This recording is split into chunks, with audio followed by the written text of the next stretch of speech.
Hello.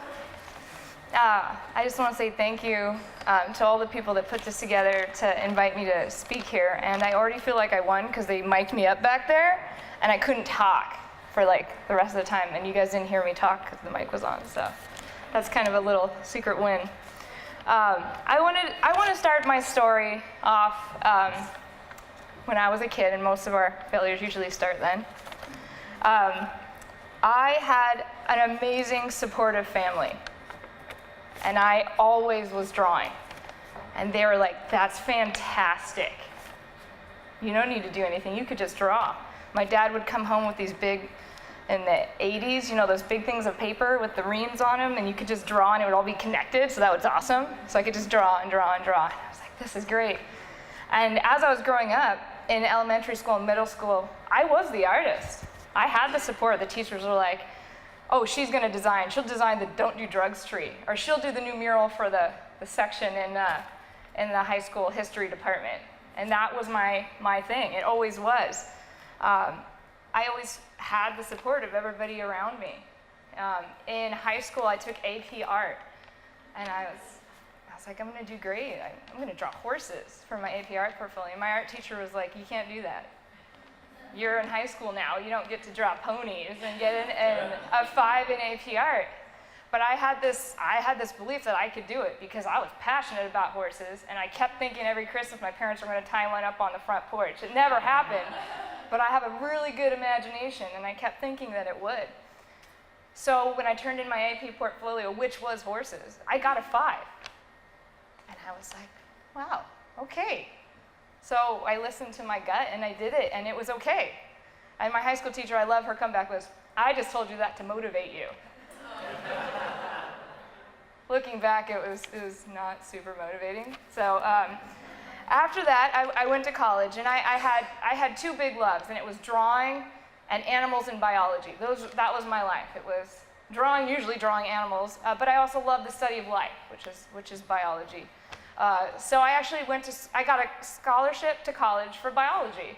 And I'm gonna do like veterinary work or something with animals or biology, and this is where my parents come in. And they come back and they go, no. You should give art a chance. If somebody's gonna make it, it's gonna be you. And you know, I call it the reverse intervention, where parents start to get nervous about your debt and then go, oh, maybe you should pick a field where we kind of know like you're gonna make something. But my parents were like, no, you gotta go back to art. So I did, I switched back to art. And I went, yeah, this is what I'm gonna do. I'm gonna do art. And after undergrad, I did great, and I got invited back to graduate school, because at that point, I knew that I wanted to be an art professor. I was always teaching, and my mom was a teacher, and my dad was a teacher, and my sister was a professor, and I thought, this is the best possible career for me. I'm going to be around creative people, I'm going to draw all the time, and then I found out once you're tenure track, you get like paid sabbaticals, and I was like, this is awesome. This is gonna be my career. So I go to school, I get my MFA, and I do really good.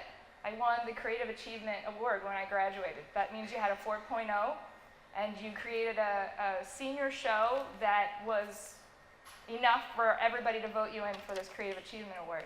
And I thought, I'm a shoo-in, right? I did great when I was teaching, or at least I thought I did. I read the reviews of my student reviews, and they said I did good. And I thought, okay, so where's my offer to teach at this university? Well, it never came. And I was friends with a lot of these people, and we shared a graduate studio. And I thought, well, what's going on? And I said, okay, no problem. This has happened before, I'm gonna recover. So I start looking for jobs out there, and while I was in grad school, I was also teaching elementary school on the weekends at a 7-day-a-week school. So I got this job teaching K through 8th grade art. And I went, you know, I'm gonna do this while I try to find my position at the university. So I did that for a while. And all of a sudden, I started to realize, wait a minute, this is the right place for me. Maybe it wasn't the teaching at the university, because what I found was I was in a classroom full of people that were untouched with, I can't do it. And the younger the student I got, the more I realized how important my job was. is that I got to create a foundation for these students to go through life appreciating art. And I felt like I was the luckiest person around. You know, so this was great. And so I found a way of saying, yeah, I'll stick it to you again. You don't want to hire me? I'm going to go do this thing, and I'm going to really, really do it to the best of my ability. So I start teaching at the school, and at the same time, I'm working in my studio. And when you're just married and you don't have kids, that's fine. I worked in my studio, I went to school, and I had a very successful show in 2009 at my gallery in California. And I went, yeah, I could do this. I'm going to be an artist. I'm going to be a teacher. And things, we know, changed. I got pregnant with my daughter in 2008. In 2009, my daughter was born. And boy, does that throw things kind of into a loop. And I know everybody out there knows, all of a sudden, your time goes from, I'm going to give this, I'm going to give to this, I'm going to give to this, I'm going to give to this, I'm going to give to this.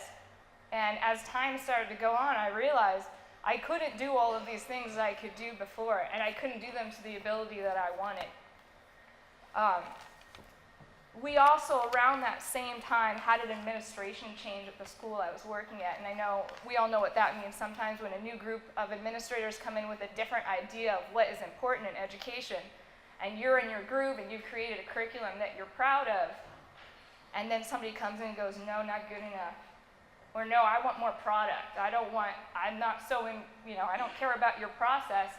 I want product. I want things hanging in that student office that I'm proud to say my student made that, without going, what did it take to get there? When my whole goal as a teacher was to create students that could think around problems and not to create little minions, if you will, so we can all paint the mural exactly the same. I was looking for the students that could fix problems and to create their own idea and to interpret art, not to copy it. We've all got photocopiers and we can access that information wherever we want. So I gave up that idea of being a professor, but I had a teacher and I was still a fine artist. Well, as time went on with the difficulties in administration and being a parent, I started to realize I can't hold on to all of this. So I stopped drawing. I gave up the thing that I thought was the easiest thing to sacrifice. It was the only thing that I knew wouldn't directly affect my family or my teaching. Because I can't go into class at 40% and say it really matters, I have to go in there and give them everything. So time went by and I was like, I can do this. I'm going to be a parent and I'm going to be the best elementary art school teacher I can be. And the administration kept putting changes and I realized I wasn't happy anymore. That I was going through the motions and I was kind of hiding in my classroom. But my life started to get kind of empty and I felt depressed and I felt that I had let down all of these people that had built me up. I never had one person say, you can't do that. It was all me. I decided to give up on being a professor. I decided to give up my own art. This thing that I've been doing since I was a little kid that nobody asked me to do. I made the decision. I created a prison out of my own expectations of what my life was going to be. And I said, okay, that's okay. And I realized that I was becoming unhappy and my family life suffered. And as time went by, I realized that this isn't what I wanted anymore, but I was trapped. I had given up so many things along the way. And in 2012, I came to the realization that I wouldn't be a professor. I had given up my personal artwork, and after a quick talk with HR, that I would no longer be employed as a teacher.